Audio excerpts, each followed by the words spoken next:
Okay, good evening YouTube. Welcome back to this next episode of FPL Family with me, Lee, and this is Sam. And Saints fans, I'm sorry, it is game over. Sad times. Sad times for Saints fans. It's game over. And Sam, it's feeling pretty game over at the top of the league now as well. 2-3-0 results today. It's done now. It feels done. Sorry, Arsenal fans. It's looking pretty done.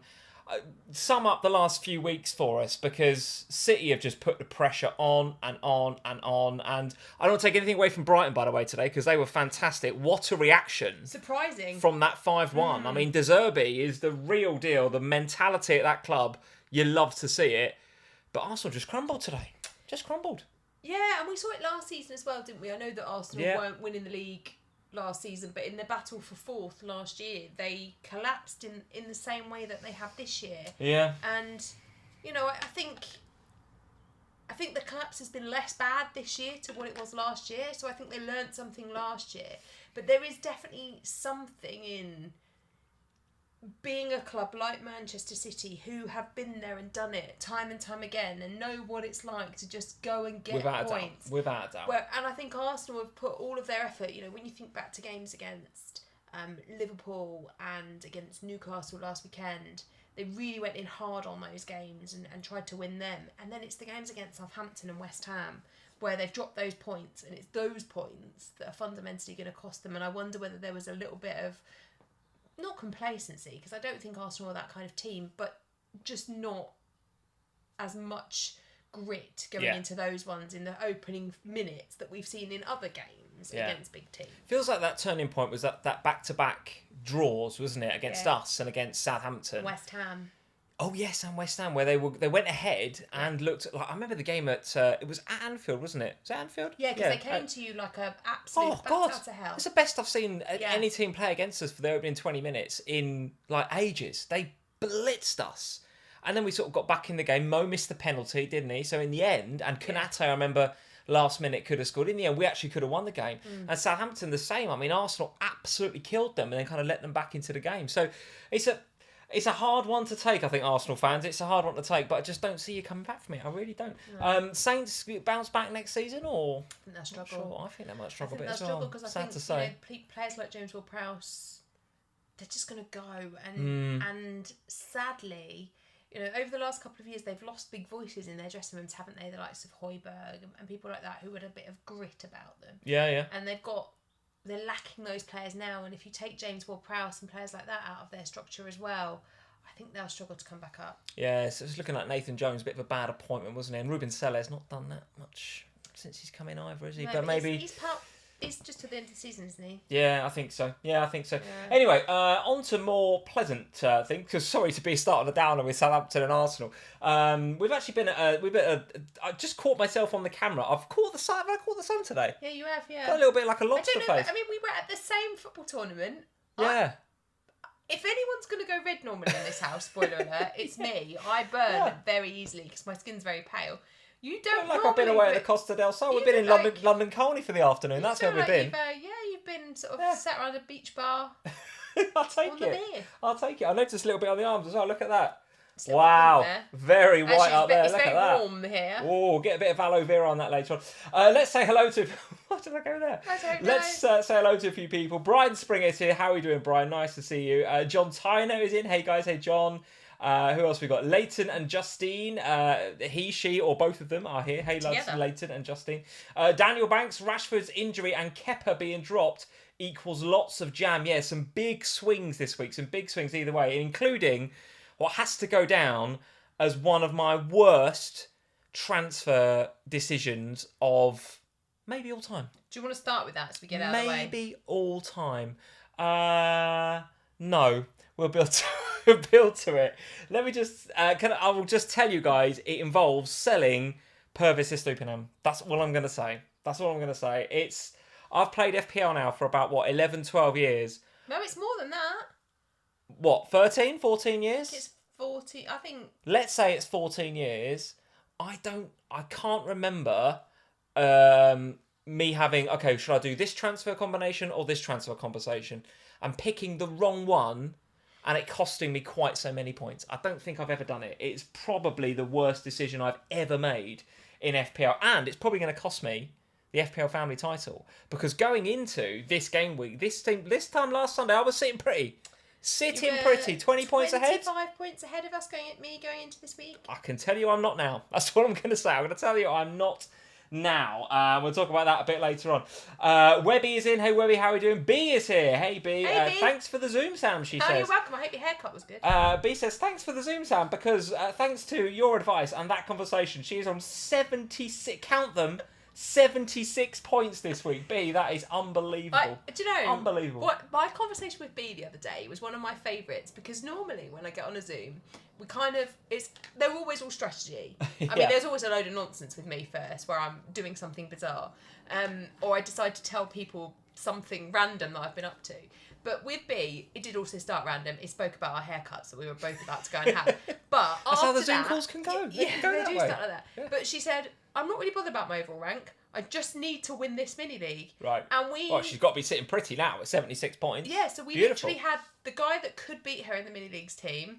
And then I preempted what I thought he'd do over the next few weeks in order that we could combat that, because she was ahead. Combat it and give us some advantage in terms of overall rank as well. Yeah. And I think we got it right.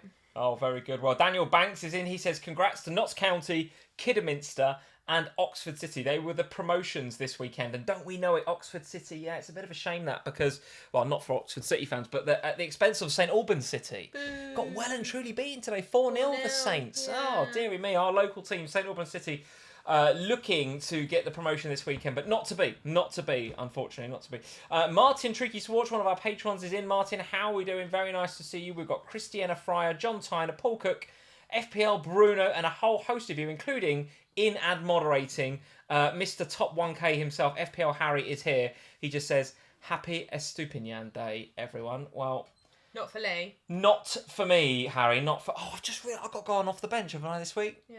Oh, God, that's going to be painful. Right, let's get into some of these games. Who am I on with? Harry?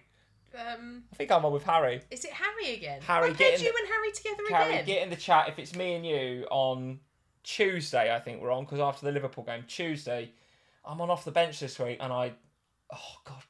I might just, I don't know, I was going to say, It is Harry again. Oh, my God. I've got to go on with Mr. Top 200, and I've just had the stinkerest of stinkers on a game week. Oh, cannot wait for that podcast. That is going to be... Tune in for some fun on that one, guys. Let's go... Yeah, there's Harry. Yeah, you're on off the bench with me. Brilliant. Can't wait, mate. I can't wait. Right, let's talk about some of these games. Let's go to... before we do that, quick super chat from Nigel the Crab. Hey, Nigel the Crab. Hey, Cyberdet. Hello there, Bonfields. Hope you're well. I've been a member for 14 months already. When are my adoption papers coming through? Anytime.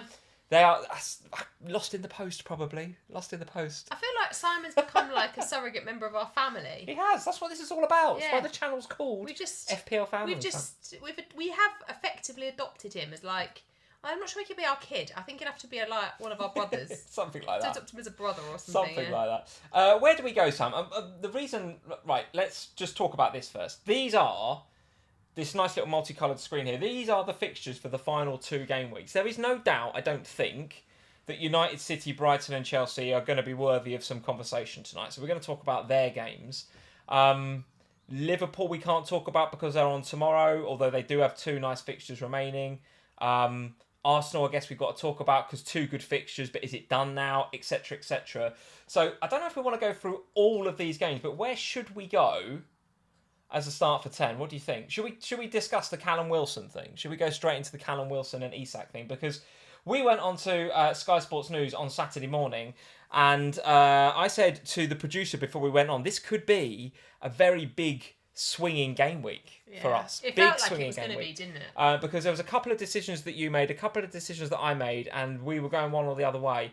One was that you were very much in the Wilson camp and I was very much in the Isak camp. I don't think either of us thought that the other had a bad pick. I don't think you thought Isak was a bad pick. I don't think Wilson was a bad pick. But I thought you were incredibly brave captaining Wilson, I have to say. If I'd had them both, I'd have captained Isak for sure. I don't think I'd have captained... Yeah, I don't think I'd have captained Wilson. Because it's really interesting because I didn't... Many did. Many when Isak captain this week. Yeah, it's and of course we're only halfway through in terms of Newcastle. So things may still change, but my view on Wilson was that he's got penalties, as we saw. As we found out. Yeah.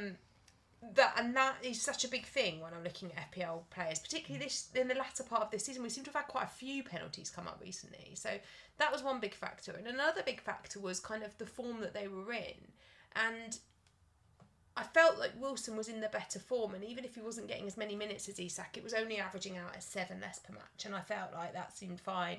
Plus, when they did play together, Wilson was in the middle and Isak was out wide, and I didn't so much like Isak out there, which is why I firmly went in the Wilson camp. But the Isak EO, in and around me, the effective ownership was something like 130, 140, so to go against that and captain... That is a brave shout, so fair play. Yeah, I mean, I trusted my gut on it because there was a little bit of me that was like, but equally, I'm chasing. I wasn't where I wanted to be in overall rank. And I looked at this as an opportunity with Wilson. Now, of course, I might get bitten in midweek by Isak. Well, I'm not sure you will, because if anything, Wilson's the one that comes off early. Now, we see that a lot, right? So we're not surprised to see that. But I'm pretty sure Isak got, if not the full 90, then very close to the full 90. So... Actually, wouldn't surprise me to see. Oh God, don't say it out loud. Maybe an Isak benching during the week. I don't know. That is about the way your luck has been this week. It could be, yeah, it could be. But listen, I fancied Isak. It certainly wasn't that I didn't fancy Wilson. I just of the two of them, I thought Isak's the better pick. It's unusual for us to feel quite so differently about two players like that as well. Yeah, sure. The same team. Yeah, sure. But we both definitely fell into one camp. Both of us. Having watched the game, I thought Isak still had the better chances. He had the better game, didn't he? Random. How do you feel about that? Because the eye test for me, you look at the stats and you're like, okay, well, Wilson's got the 2 goals, he's got the FPL points. Wilson owner's happy, Isak owner's not. But actually watching the game, Isak I thought had a better game than Wilson. Yeah, you agree or? Yeah, I think I do. I think they both passed the eye test. I think they both look good.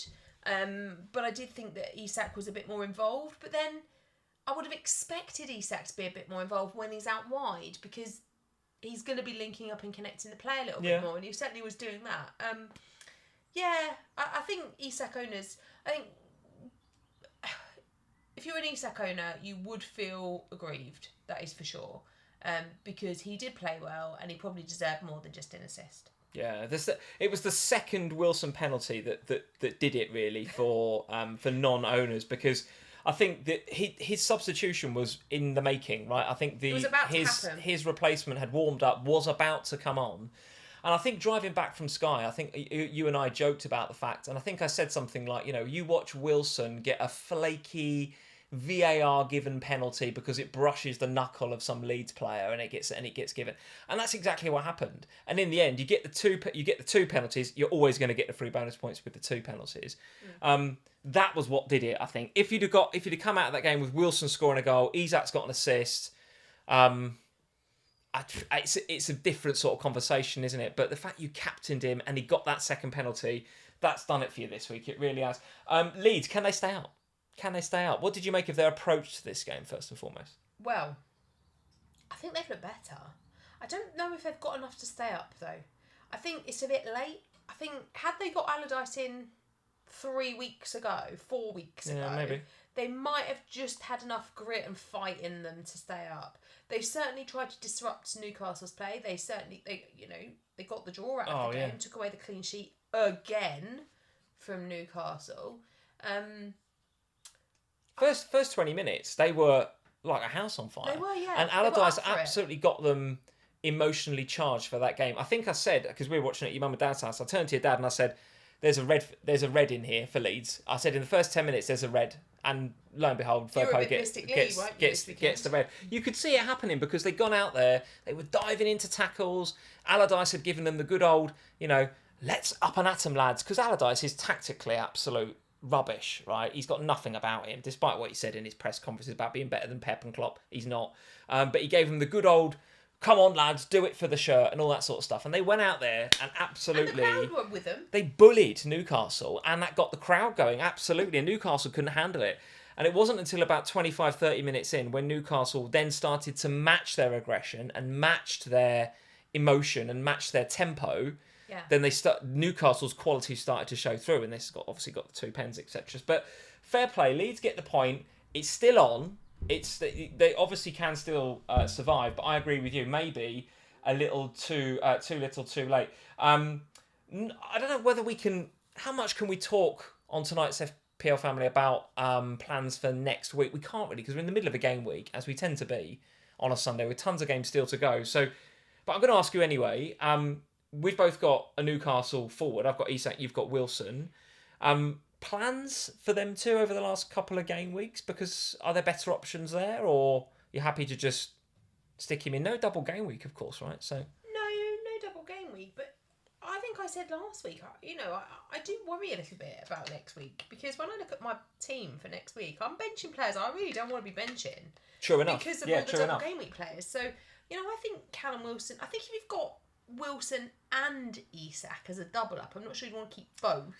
Right, yes. But I think if you've got one of them, you just keep them. Yeah, I think that's what put me off in the end. One of the things that put me off was having both. If I go for Wilson this week, having them both is something I don't really want that for 37, and then I'm just booking a transfer in. That was something that put me off, I must admit. I can see that because I wouldn't have necessarily fancied the both. Yeah.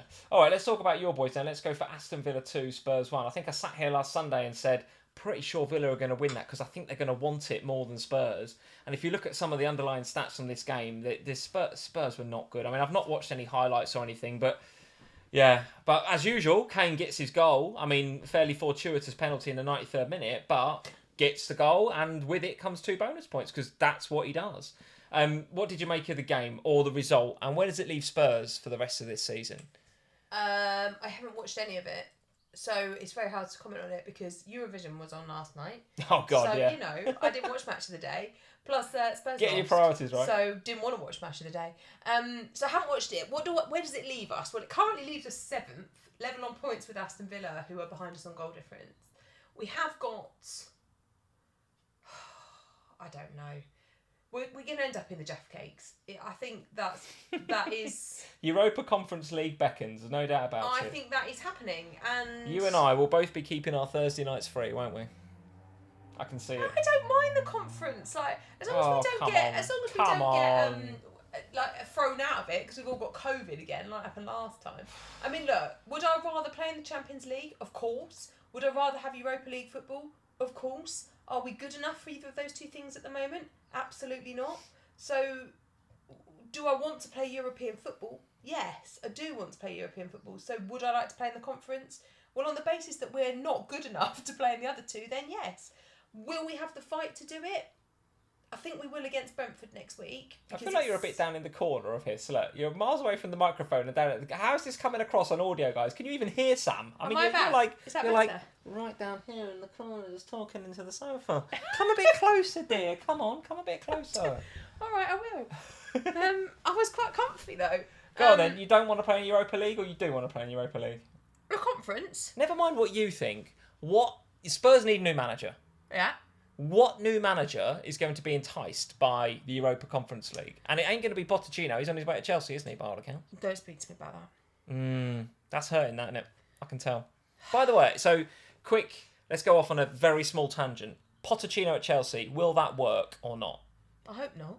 I don't think it's got hope in a chance of working. I am genuinely devastated. I think you should be happy. The reason you should be happy is because 6 months into the new season, when Chelsea are mid-table again and he gets sacked, he'll come and join Spurs. We've got 6 months. The Spurs fans will say, come back to us, Poch, come back. Yeah, but that means we've got to go through another 6 months of Nuno Espirito Santo again. I don't want any of that nonsense. Ryan Mason for 6 months until Pochettino gets fired by Chelsea, which will happen. No, because if they did that, that would mean that they basically fire Mason at some point. Because that means, I think Mason is one of our best talents for the future. I want him to be nurtured and cared for. I don't want him to be another Frank Lampard.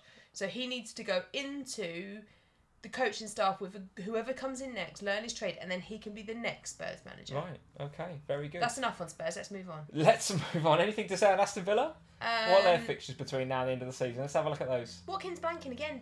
We got an assist this time, didn't he? So we did get an assist. Did Watkins get an assist? I think so. I don't know, I missed that one. I saw he got booked right at the end. I thought he got an assist. Did I make Liverpool away and Brighton at home for Aston Villa. So 2 difficult looking fixtures right at the bottom of the ticker there. So I don't think you're going to be bringing in any Aston Villa, and probably... yeah, he got an assist. He got an assist. Okay, good for him. So, I think if you've got Watkins, do you sell for a double game weeker, potentially, or what are you doing with him? I sold him for Wilson. Yeah, but if you had him for this, if you had him come into 37, what would you do? Oh, yeah, I'd sell him. Sell. Yeah. Okay. All right. Very good. Let's go to some of the games from today. Let's talk about what we've just seen, actually. So let's talk about Arsenal 0, Brighton 3. Sorry, Arsenal fans, we do have to talk about this. We only saw the second half of this, spoiler alert, because we was up watching Max and the brilliant Tigers in their tournament today. So we didn't see the first half. We watched the second half. I didn't see this coming, I'll be honest. I did not see this coming. Did not see this coming. How many clean sheets have Brighton got away from home this season? This was number 3. Not many. Is it only... This is the This third. was the third. Yeah, that was another thing that was sort of guiding me towards the Estupinan sale, which I'm going to keep talking about because I have to. It's therapeutic. And I've got to do... Lipping a Band-Aid off? No, it's worse than that. It's worse. I've got to do it on Tuesday with Harry. That's even worse. Yeah, but by Tuesday, Liverpool might have done well, and then you might feel better. Maybe, or we might have lost 1-0. But the negativity. I'm so down on FPL this week, I'll be honest. So, yeah, from a Brighton perspective, I looked at the 2 games, Arsenal away, Newcastle. Well, that's no clean sheets. I don't see even them being a clean sheet. But you have to say, the mentality from De Zerbi, the mentality from Brighton to come back and win this game 3-0 after getting battered 5-1 is incredible. It's interesting incredible. though, wasn't it? Because it was almost like Arsenal just allowed it to happen. Yeah. Like Brighton came out for the second half. Didn't see the first half, so I can't comment on what happened in the first half. But the second half, Brighton came out and they went for it. And Arsenal just kind of looked like they didn't quite know what to do with the fact that Brighton were just going to go for it. Yeah. Given the goal scorers and the assists today, so Undav and Cisco, Gross, Undav again. What are we saying about Mitoma, McAllister and those guys? Because we've got the double game week obviously again coming up in 37, which actually on paper looks better. I know there's a Man City game in there, but Southampton at home is in there versus, Arsenal away, Newcastle away. You'd say actually on paper the 37 double looks better for Brighton. So I'm certainly not thinking of selling any of my Brighton assets. But I have to say, I thought Mitoma was good again today. Really, really good. He was a bit unlucky, wasn't he, today? There was a couple of moments where we said that for a few weeks, though, haven't we, now? This is the thing. But the thing is, if you're invested in Brighton, Mitoma, McAllister, whoever, you're not going to change that. Yeah, and you're not about to go out and buy Undav, are you? What about Cisco, though? So here's a transfer. I bought in Cisco this week. More on that a bit later on. Got the goal, looked lively. Potentially went off with a bit of an injury, so we have to look out for that. I hope it's just cramp and that he can play in the second game. Otherwise, I'll be very annoyed about that. Super duper cheap. So if you wanted to bring him in, maybe for Watkins for 37, that gives you what, 2 or 3 million in the bank. I mean, you could do with 2 or 3 million. You could upgrade Martinelli for those that have still got him injured today. So again, we've got to look and see how badly that is. But that gets you a Martinelli to a. If you've got a bit in the bank, maybe even a Bruno Fernandes, it gets you up there, doesn't it? So what would you do about Cisco? Do you like him as an option going into 37? Maybe. I think the problem I have with the Brighton attack is that there's quite a lot of them. Like Undav, Welbeck, Ferguson. They share it round, Cisco, don't they? March, Mitoma, Gross. There's a lot of them, and it's quite tough to pick out who it's going to be and who's going to get the nod. And given that next week's games are Man City and Southampton, you would want your Brighton players, if they're only going to get the nod in one, to get it in the game against Southampton. And I think it's hard to call who gets the nod in each of those different fixtures. So I think you have to wait and see on Cisco, see what happens on Thursday evening, because of course they've got another game to play before we get into 37. Absolutely, they do. Got to make sure that Newcastle, that the players that the players come through those games unscathed before we, talk about. Pretty big game now, that, isn't it? Brighton going to Newcastle. Yeah, it's massive. That's a huge game now, all of a sudden. It's massive. And I think, Brighton, because they've still got these games in hand, if they win them, it's making the top 4 interesting, isn't it? It is. And what we saying about Arsenal then? So Martinelli injured, you've got to keep your eye on that one. Just a real lack of spark today. There was something just not right. The pressure definitely told. And despite the fact that their last 2 fixtures, let's go to those again. The last 2 fixtures for Arsenal, so no double game week, but it's Forest away, who obviously fighting, and then Wolves at home. I don't know what to do. I haven't got any Arsenal assets outside of Gabriel, but I wouldn't know what to do if I held an Ødegaard or a Martinelli or a Trossard or even a Gabriel Jesus. What would you... Sell. You reckon? It feels like they've gone, doesn't it? Well, it's not just that. It's the fact that by Sunday afternoon, and I appreciate that they've got a game next weekend, but even if they beat Nottingham Forest at the weekend, Man City can still be champions on Sunday if they beat Chelsea, which they will. So, do you know what though? I sort of wonder whether when City win it, because I think it is going to be a when now, not an if, and the pressure, or like Arsenal will be like, oh, it's over. It's done. I just wonder whether that might have the opposite effect on the players. I wonder whether they just go, oh, thank God for that. The pressure's off now. Let's just go play. But there's only one game after that happens. So yeah, but it's Wolves at home. And they might want to just see out the season. I just wonder strange things happen in game week 38. Yeah, they do. I know that Wolves' defence has been better since the new manager came in, but I just wonder whether they might just play with a bit of freedom and be back to their old selves in that game. I mean, they might, but they've got some injury problems. They're not. I don't know. I'm not. No, because I think maybe for 38, but for 37, okay. I just think that there are obviously you've got doubling teams. I think you've got other teams that you can invest in. I worry about what this result might do to morale in that Arsenal dressing room. Might just break them. You never know. It did after Spurs last year, didn't it? Yes, it did. What do we want to say about Everton 0, Manchester City 3? So again, brilliant result for City. Just unstoppable juggernaut right now. Do you think they'll get through in the Champions League? I think if they do get through in the Champions League, they'll win it. I think they'll win it. But I don't know if they will. Oh, interesting. But 1-1 coming back. Real Madrid at their place. I don't know. See, because so in the Premier League, they're really good at knowing how to win it. Yeah. They aren't in the Champions League. But Madrid are. No. Yes, true. So, yeah, true. I think it will be really. I think Wednesday evening's game is going to be utterly fascinating, isn't it? I utterly can't wait brilliant. for it. No, I can't either. I think it's going to be a brilliant watch. Actually, I'm not here. I'm out. Oh yeah, where are you out? Taking your nan out, aren't I, to watch the dance? Oh my God, are you missing City Madrid to watch the Great British Bake Off? No, we're going to see. I'm taking your nan to see Anton de Beek do some dancing, aren't I? You're going to see Anton de Beek with my nan and your nan, rather than watch City Madrid semi-final Champions League second leg. To a swap. I do not. I do not want to swap. The point I make is that it's at home. The Etihad, you got the crowd and all of that. But Man City have not done this before. Real Madrid have. And if we've just said how good Man City are at closing down a league lead because they've done it before and they know what it takes, Madrid have the exact same thing in the Champions League. I think it'll be fascinating. I find it hard to call who wins that game, but whoever wins that one, I think beats the Milan club. Yes, I agree. I think they'll do it. I think City will do it. I think they'll win the FA Cup as well. Going to win all three. I think they'll get the treble.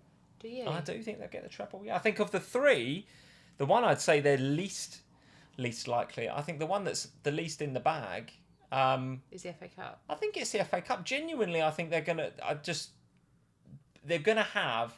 Did you see the tweet from Jack Grealish with the our goals posters on their training, and it's got the Champions League trophy there? Just like they are so focused on winning that, and they are different level this year, different level. But in a one-off game against your rivals at Wembley, anything can happen, right? And the league is done. The league is done, as far as I'm concerned.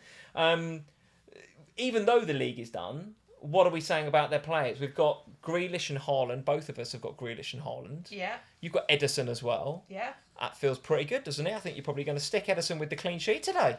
Get in, Ederson. And he got 2 bonus points. No, he didn't. He did. Did he? I didn't understand what happened. I was out and watching Max plays a little thing, and I shouted over, Lee, what's the Man City score? And you were like, oh, they're 3-0 up. And I was like, oh, well, great. Amazing. I'd completely forgotten I had Ederson because he's so terrible 99% of the time. I just forgot he existed in my team until I came home and I was like, I've got a lot of FPL points. Where have they come from? Superb. Edison, 8. Very Thank good. you. Well, Edison owners We deserved it. you deserve those points for sticking with him for this long. If you sold him ahead of this game week, that's just, well, it's dead unlucky. Some people benched him for Kepa though, and of course Kepa didn't play, so he's going to come on. Yes, so there will be a few coming off the bench, no doubt about it. But it was Gundogan that stole the show in the end. 2 goals and an assist, 3 bonus points, top for BPS across the whole game week with 61. And also top for XG overachievers with his 2 goals against an XG of just 0.26. I haven't seen the goals, but there are obviously some decent goals there from Mr. Ilkay Gundogan. Any shouts on him as a bit of a differential between now and the end of the season in these last couple of games? I'm locked in on Man City, but I think if you're not, then he is becoming quite a nice option. Yeah. I think, of course, again, as we said with Brighton earlier, you've got to wait and see what happens to them on Thursday night. You've got to wait with Man City for Wednesday, because you've got to make sure they get through the Champions League without injury. If they get through the Champions League and Chelsea and Brighton, they win both those games in 37, so therefore win the league, what sort of team do they put out against Brentford on the last day? I know they're lifting the trophy and all that sort of stuff. How far away is the Champions League final from that match? Don't know. Good question. Someone in the chat or someone will put in the comments as to where that is. But I just wonder whether that last game against Brentford in 38 might just be a B team, you know. Could be. Could be, but just a B team. What happens all the time, doesn't it? We see that all the time at the end of the season. We get weird starting 11s with just random players getting a 10th of June getting a start. It's far enough out, I think. Okay. Isn't it? Well, Simon's saying a good point, Simon, actually. Gundogan always ends the season well. I do remember a couple of seasons ago, maybe even last season as well, he was epic. Yeah, epic last season in the closing matches. He always finishes strong, doesn't he, Gundogan? There's something in that. I don't know, something in that. But very, very good. Everton, going to survive, aren't they? Despite this result? Yeah, because they're probably going to stay out. Yeah, because there was the interview I did catch the interview with Sean Dyche, and he was talking about how done a good job there, hasn't he? Done all right. They didn't expect to beat Man City. It's the next 2 that they need to win. Yeah. Anything from this was a bonus. So, and I think there's plenty of teams down below them that are worse off than that are worse than them. None less than Leicester have got to play you lot tomorrow. Wolves away is a difficult fixture for them. Bournemouth at home. It's got the potential to be pretty spicy, hasn't it? Bournemouth do seem to have gone a bit on the beach recently. Yeah, possibly. So I guess they probably were looking at Man City coming to their place and thinking, well, look, the focus has got to be on the final 2. Yeah, final 2. Where else, Sam? Let's cover any more of these games. Anything you want to talk about? Manchester United 2, Wolves 0. Goals for Martial and the wonder kid Garnacho, who I really like, by the way. I think he's a quality little player, Garnacho. Not sure about the Barnet, but good player. Nobody understands what he's doing with his hair. I don't understand the hair, but quality player. Some bonus points for Luke Shaw, despite getting booked. So we obviously had a pretty good game. Bruno Fernandes with the assist. Rashford obviously not featuring in this game, so there will be some Purvis Estupiñans and some other jammy points off the bench for a few Rashford owners, I'm sure. What else do you want to say about this game and Manchester United assets going into the final couple of game weeks? Because as you can see, they are top of the ticker. Bournemouth and Chelsea coming up in game week 37, which looks pretty damn good. Finishing with a home tie against Fulham in 38, where they could be clinching their spot in the top 4 with a win at home in front of their own fans. So those 3 games looking eminently winnable, particularly, as you mentioned, Bournemouth being on the beach a little bit. So United going to Bournemouth probably, on paper, looks the most difficult game. Sorry, Chelsea fans. What are we saying? We've got Rashford. We've got, in your case, Shaw. And I've got De Gea. Are we going for a third, you and I? Or should FPL Managers be going for a third asset for these 2 game weeks? Yeah, you probably should. I had this question, didn't I, on Sky, and I struggled a bit when I was trying to answer it. Yeah. Because Mark sent it over in advance, and I was like, interesting. And I, at the time, was like, well, the problem is that defensively at home, they've been really solid. Yeah. Away from home, not so solid.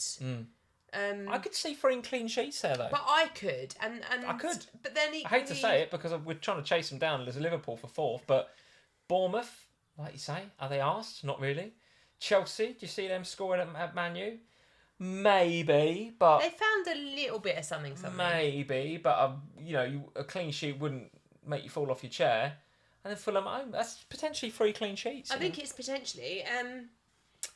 The problem I have a little bit is that I've got Edison, who's got a double game week, so I'm not really going to change him out for De Gea. No. That seems a bit sideways. And then I think when you look at the rest of the Manchester United defence, it feels a little bit difficult to know who to go with. I've got Shaw already.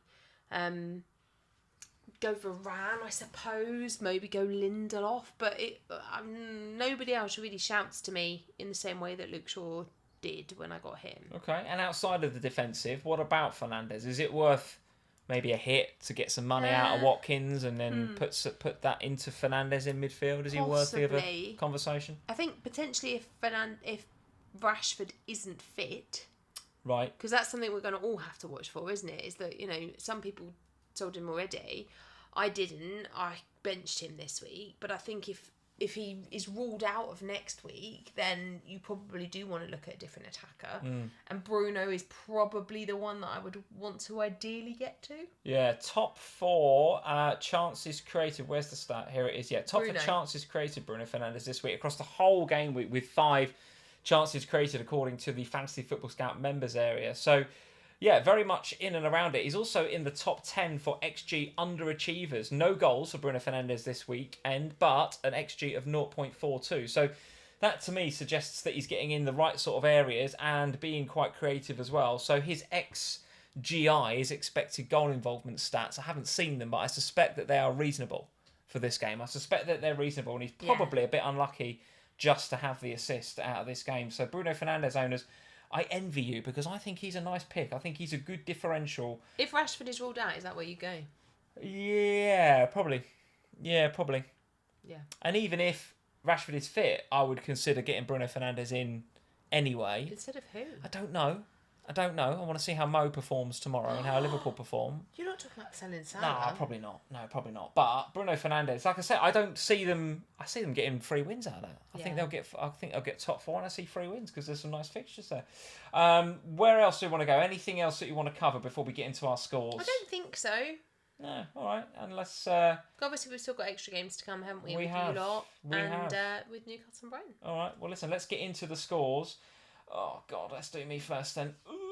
What a horrible game week. 97.6%. Yeah. But yeah, okay. It's been bad. But your captain hasn't played yet. I need a Salah hat-trick to nil tomorrow. Yeah. I've got Salah captain, Trent and Robbo all featuring tomorrow. Who's Robbo coming on for? Rashford. So I need my boys to do me a massive get out of jail job because this game week has been utter guff, guys. Utter guff, honestly. And I spoke earlier in the live stream about the choice that I was having between which set of transfers to do. And the one that I kind of had sort of in my mind for most of the week was to do Watkins to Wilson, Callum Wilson. I wouldn't have captained Wilson, but I would have done Watkins to Wilson. But that would have left me with 4 Newcastle. That would have left me with Isak, Wilson, Botman and Trippier. So I would have had to have taken out Botman. Okay. Probably would have done Botman. But because of the price difference between Wilson and Watkins, I would have had a bit in the bank. And I could have gone for, like I said it last time, I could have gone for Pedro Porro. I probably would have gone there, actually. Or could have gone for a Lindelof or something like that. I didn't have enough for Shaw, but I could have gone for a cheap United defender, potentially. That was one of my moves. And in doing so, would not have sold Pervis Estupinan. What I did instead was decided not to go for Watkins and go for the bigger differential instead. I looked at my team and not to go for Wilson and go for the bigger differential. I didn't want the Wilson headache for next week, so I didn't want the 2 Newcastle forwards. I fancied Enciso because I think he's been brilliant. And by the way, that's come off, right? He's got 6, so happy days. I'm all right with that. But of course, then you had to sell somebody. Then left me with Matoma, McAllister, Enciso and Estupinan. So I had to sell Estupinan. So in taking a bit of a punt on Enciso, I've not got Callum Wilson and I've sold Pervis Estupinan. I'm on 32 points. I'm in the mud. I've doubled my rank and I'm sad about it. I'm sad about it. It is. Yes. Do you know, and do you know what? Right, okay, let's look at the positives here. There's not many. No, there are. There are positives there because the Isak Wilson thing could yet still go in your favour because they've got another fixture to play. Likewise with the Trotman. That's a cross between Trippier and Botman. Trippier and Botman double up defensively because that is differential in a way, right? If Francisco is fit to play, which I think he will be, I think it was cramp more than anything else. I don't know. I think he was feeling the back of his leg, unfortunately. I think it sounded like a bit of a hamstring to me. I'm trying to be positive here. Stop showering on the positivity. And then and McAllister is still a differential, right? Even though a lot of people flock towards him, he's still a decent differential, so he'd still give you a green. Plus, you've got the 3 Liverpool assets against a Leicester side that have been awful, and Salah is captain. So there is still plenty of potential in that team. If we get, listen, nothing would please me more than to get a big Liverpool win with Salah getting a couple of goals tomorrow night, and then this looks very different, right? But you feel different. It might not. So, yeah, a really, really bad game week at the moment. Really bad game week. So, very much below average. Overall rank went down from like 56k to 89k, which just stings. It's absolutely awful. Absolutely awful. And to make it even worse, Sam, to compound matters, you've had the opposite. An absolute stormer of a game week. A beautiful game week. Estupinan's there. Wilson's there as captain. But, I mean, those would be big enough success stories in their own right. But, oh my God, Ederson got a clean sheet. Shaw's got bonus points. Kane's got a penalty and bonus points. It's just gone very right, isn't it? It's just good. So far, yeah. It's been a good game week. And I'll be honest, it was a game week that I was a little bit worried about because I knew going into it. I sat here last week and said I wanted to sell Gakpo for Joe Linton.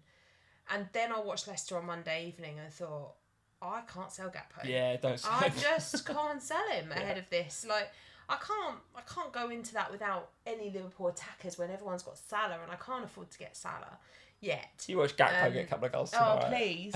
I hope he does. So I was a bit worried because I didn't have 3 Newcastle. I went into it with just Wilson and Trippier. I didn't have Isak, who's the most highly owned of them. That was concerning me. I had the injury to Rashford. I didn't think Grealish was going to play. I didn't want to play Mings against Kane. So it felt like there was a lot of kind of nonsense going on here. And I didn't think Estupinian was going to get anything because their clean sheets have been poor. Yeah. So for it to be as good as it has been that's a freak, isn't it? There's no doubt. Estupinian clean sheet goal away and assist at one of the best teams in the league. Goal and assist. It's just entirely unusual. It just doesn't happen, does it? So yeah, it's so far so good, but I am very much aware that going into the next couple of games, I don't have Salah, who's highly owned in the game. I don't have Isak, who's highly owned in the game. So yes, it's been a brilliant start to the week, but we're not over yet, and it could easily swap. Hopefully that green arrow sticks and we gain a bit more. If Gakpo goes off, then that'll be delightful. But yeah, the Newcastle Brighton game's going to be really odd, isn't it? Because we've all got like Trippier, Estupinian, McAllister, Mitoma, Wilson, Isak. We've got so much FPL-ness going on in that game. Anything could happen, couldn't it? 100%. Anything could happen. And it's uncertain as to who gets the nod between Wilson and Isak. Do they both get it again? Does one of them get it? It's a tough one. But yeah, so far, a pretty nice week. All right. And have you put any thought into transfers for next week yet, or are we dialing that in a little bit because we've got so much football to play, really, haven't we? I mean, I have obviously had some thoughts. I've got my 3 Brighton already in place. I've got my 3 City already in place. I've got 2 Manchester United in place in terms of Rashford and Shaw, but obviously the big question is going to be, is Rashford fit and available to play in it? So I'll have to wait for Ten Hag to speak on that. I don't think I want to get any Chelsea assets ahead of their double because it's horrible. Man United, Man City is probably the worst double you could have got. So I don't think I want any Chelsea assets for that one. Plus, I want to play Kane at home to Brentford next week. So I think my bigger issue is going to be benching headaches again. And what I'd ideally like to do is just choose one of my free transfers going into 37. Because game week 38 feels like it could be difficult. Like, it feels like there's a lot of teams in there that will have secured, like, if Man City win the league, could they could we have a bit of some obscure ones in there? Could we go for a bit of a differential pick? Yeah. So ideally, I'd like to just use the one transfer next time around.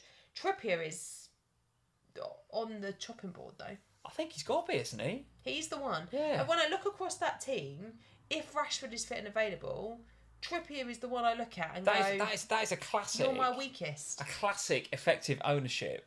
That he's done me massively for weeks now. What is that? 1 clean sheet in 15? Yeah, I think that's unbelievable. That's what, 8. And he's not exactly getting assists or anything. No, 1 return in 8, and that was an assist. Yeah. Crazy. Yeah, crazy. Well, listen, a game week to remember for you so far. A game week very much to forget from my perspective. So far, I'm hoping that Liverpool can get me out of a massive hole and Salah can get me out of a massive hole tomorrow night. I won't be watching actually because, first half I'll watch. Second half I go and play football on a Monday night, so I won't be watching the second half. But I'm hoping to get back in my car, stick TalkSport on and after I finish football. Gakpo was unbelievable. And talk about how good Gakpo's been. Or it's 1-0 Thiago or something like that. I don't know. What's coming up this week, Sam? We've already spoken about the fact that Harry and I are going to be off the bench on Tuesday morning on the Fantasy Premier League podcast. What else is going on? So you two are on off the bench this week. I'll be on the main pod as usual on Thursday as well this week. There'll be an Ohana as normal this week, and then some voice notes along the way as well. Very good. All right, very good. Well, listen, lots of football still to be played in this double game week, not least the Liverpool game and obviously the Brighton and the Newcastle game. And then we've got next week, game week 37, probably the last kind of big chance to make a move up your mini leagues. If you want to crack that mini league, if you want to beat your rival, then the double game week in 37 feels like the last opportunity to really have a go at that. And then, Sam, we're on to game week 38, and then we're done. There's only 2 game weeks to go. You've got to catch me now. I've got to catch you 20 points. So I need I need a hat-trick from Salah at least. If he hat-tricks, then every point he gets you closer to me. Because I don't have him. Come on, Mo. I need you. I need you to do me a massive favour and salvage my Trent differential as well, which I was annoyed salvage something from the wreckage for me, Trent, please. And Gakpo, if you want to stay relatively quiet and Liverpool win, then I'd be all right with that as well. Cody, come on now. I'm relying on you. Right, guys, thank you for joining us this evening. Leave us a like before you go. Hit subscribe if you're new to FPL Family and you're enjoying our content. And we'll see you this time next week when hopefully Salah's done the business for me tomorrow night. Cheers, guys. Bye, guys.